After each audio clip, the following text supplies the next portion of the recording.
परम प्रेममय श्री श्री ठाकुर आमार परमाराध्या जगज्जननी श्री श्री बड़मा परम पूज्यपाद श्री श्री बरदा परम पूज्यपाद श्री श्री आचार्य देवी श्री चरणे आमार शतकोटी प्रणाम। आमी श्यामली देवनाथ श्यामार परिवार चैनेलेर सकल भाई ओ बोनेदेर जानाई जयगुरु ओ भालोबासा। आमी शुरू करछि इष्ट प्रसंग आलोचना। विशुद्ध पंजिका मते आज पयला श्रावण। पयला श्रावणे आमरा मातृ सम्मेलन करलाम। मातृ सम्मेलन करते गिये आज घटल एकटी आश्चर्य घटना। परम पूज्यपाद आचार्यदेव जेभावे निर्देश दिएছেন, যেভাবে আমাদের কাছে সেটা আশীর্বাদ হয়ে এসেছে, আমরা সেইভাবেই শুরু করেছি মাতৃ সম্মেলন। পরম পূজ্যপাদ আচার্যদেব বলেছেন, এমন কোনো অদীক্ষিত মা যদি থাকেন বা তার যদি ইচ্ছা হয় তার ঘরে মাতৃ সম্মেলন দেওয়ার, তবে অবশ্যই সেটা করবেন। কিভাবে যে এই ঘটনাটি ঘটে গেল আমি বলবো সেই ঘটনা। আজ যার বাড়ি মাতৃ সম্মেলন ছিল সে খুব ব্যস্ত মানুষ, সেই মাটি তাকে অনেক কষ্ট করে সংসার সামলাতে হয়। এবারে সেই মাটির এক কাজের জন্য তাকে সেখানে যেতে হচ্ছে দুপুরবেলা। তাই সে যখন টোটো করে যাচ্ছে তার পাশে বসা ছিল আরও একটি মা। তা সে বলছে যে আজ আমার বাড়িতে মাতৃ সম্মেলন আছে, কি জানি কত দেরি হবে জানি না, এই কাজটা করে কখন ফিরবো কে জানে, সবই তার দয়া। এই কথা বলতে বলতে সেই মাটির সঙ্গে তার আলাপ হলো, সেও যাচ্ছে একটি কাজে। এবারে সেই মাটি জিজ্ঞাসা করলো তাকে যে তোমরা যে মাতৃ সম্মেলন করো আমার খুব ভালো লাগে। আমি পরম প্রেমময় শ্রী শ্রী ঠাকুর অনুকূলচন্দ্রের দীক্ষায় দীক্ষিত না, আমি এখনও দীক্ষা নিইনি, তবে আমার স্বামী দীক্ষা নিয়েছেন অন্য ঠাকুরের। কিন্তু আমার তোমাদের এই মাতৃ সম্মেলনটা খুব ভালো লাগে, আমারও ইচ্ছে হয় দেওয়া যায়।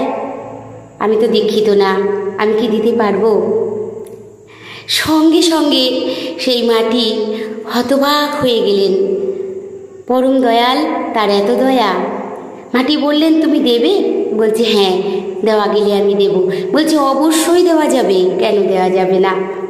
তাই তার বাড়িতেও একটা দিন ধার্য করা হলো। তাহলে দেখুন ঠাকুর লীলা করে চলেছেন আচার্য পরম্পরার মধ্য দিয়ে। পরম পূজ্যপাদ আচার্যদেব যে কথাটি বলেছেন আমাদেরকে মেনে চলার জন্য, আমরা আজ শুরুতেই সকলকে বলে দেওয়া হয়েছে সম্পূর্ণভাবে যে এইভাবে চলতে হবে আমাদেরকে, এইভাবে তার আশীর্বাদ আমাদেরকে মেনে চলতে হবে। সঙ্গে সঙ্গে তার মনে একটা আকুতি ছিল যে আচার্যদেবের আশীর্বাদ এসছে এমনভাবে করা, কিন্তু অদীক্ষিত কেউ কি দেবে? এটা একটা ভাববার বিষয় ছিল। এমন কি ঘটবে? কিন্তু ঘটে গেল। তাই ঠাকুর সকল সময় লীলা করে চলেছেন আচার্য পরম্পরার মধ্যে দিয়ে, তিনি রেখে গেছেন দয়া করে। তাই তো আমরা সকল সময় চেষ্টা করব আচার্যদেবের কথা শুনে চলার, নির্দেশিত পথে চলার। ঠাকুর যেমন করে করিয়ে দেখিয়ে গেছেন, তিনিও আমাদেরকে করে করিয়ে দেখিয়ে চলেছেন। পরম পূজ্যপাদ শ্রী শ্রী দাদা একবার বলেছিলেন, আমি যেই হই বা না হই, যেখানেই থাকি, পরম প্রেমময় শ্রী শ্রী ঠাকুরেরই চরণাশ্রিত আমি। তার সেবা করা, তার প্রতিষ্ঠা করা, এই হচ্ছে আমার জীবনের সাধনা। এই করতে করতে চলা সবাইকে নিয়ে। এই চলা কেমন করে হয় শ্রী শ্রী ঠাকুর নিজে দেখিয়ে দিয়েছেন। তিনি পুরুষোত্তম, তিনি আমাদের ইষ্ট দেবতা, জীবন্ত নারায়ণ বিগ্রহ।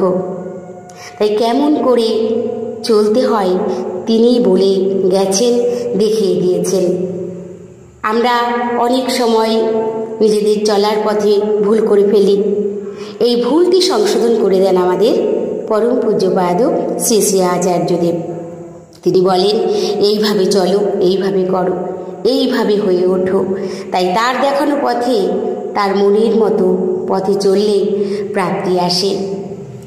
একদিন কথা প্রসঙ্গে শ্রী শ্রী ঠাকুর বলেছেন, সব জানতা হয়ে কেউ কাজে নামে না।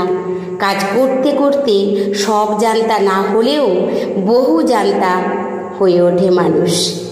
সেই জন্য মানুষকে গোড়ায় এক জানতা হতে হয়।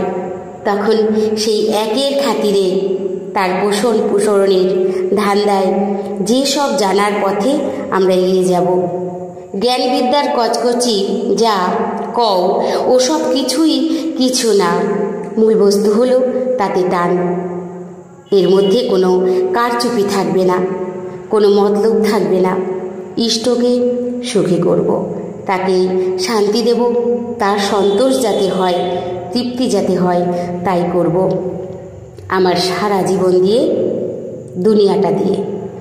পরম দয়াল শ্রী শ্রী ঠাকুর আমাদের জীবনকে সার্থক করার জন্য যে পথ বলে দিয়ে গেছেন, আজ দেশের এই দুর্দিনে পরম পূজ্যপাদ আচার্যদেব সেই অমৃত পথে চলার জন্য সকলকে উদ্বুদ্ধ করে চলেছেন, প্রেরণা দিচ্ছেন, যাতে আমরা সকলেই অমৃতের পথযাত্রী হয়ে চলে অমৃতের অধিকারী হই।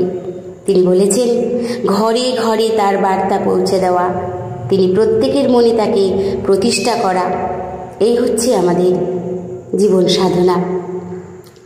তাই আমরা যদি তার কথা মতো চলি, তিনি যেভাবে বলেছেন, প্রত্যেক দিন পরম পূজ্যপাদ শ্রী শ্রী আচার্যদেব অগণিত ভক্তদের সঙ্গে তাদের যে সমস্যা, তারা সেই সমস্যা সংকুল অবস্থায় সেখানে গিয়ে উপস্থিত হন। আর তিনি সবাইকে, সকলের কথা তার কাছে সকলেই নিবেদন করছে, আর তিনি সব সুরে সেই সমস্যার সমাধান করে দিচ্ছেন। তাই তো আমি সকল সময় আমার ইষ্ট প্রসঙ্গ আলোচনায় কিন্তু বলি যে আমাদের মাঝে মাঝেই সেই পূর্ণধাম দেওঘরে যাওয়া দরকার। সেখানে গেলে আমাদের মনে শান্তি আসে, মনে স্বস্তি আসে, সকলেই আমরা আনন্দে নিয়ে ফিরি। তিনি অনবরত ভক্তদের সঙ্গে কথা বলে চলেছেন তাদের সকল বিষয় নিয়ে।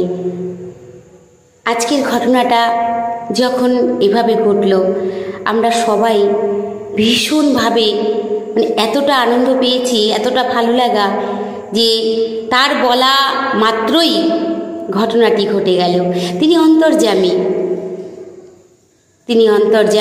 তিনি সব জানেন, তিনি সব বোঝেন। তাই তো তিনি পরম দয়াল আচার্যের মধ্য দিয়ে লীলা করে চলেছেন। তাই আসুন আমরা সকলেই আচার্যদেবের আদেশ পালনের মধ্য দিয়ে ইষ্টের একান্ত হয়ে উঠি, তার ইচ্ছা পরিপূরণের মধ্য দিয়েই সকলে জীবন বৃদ্ধির পথে চলে শান্তি স্বস্তির অধিকারী হই। জয় গুরু। সবাই ভালো থাকবেন, সুস্থ থাকবেন।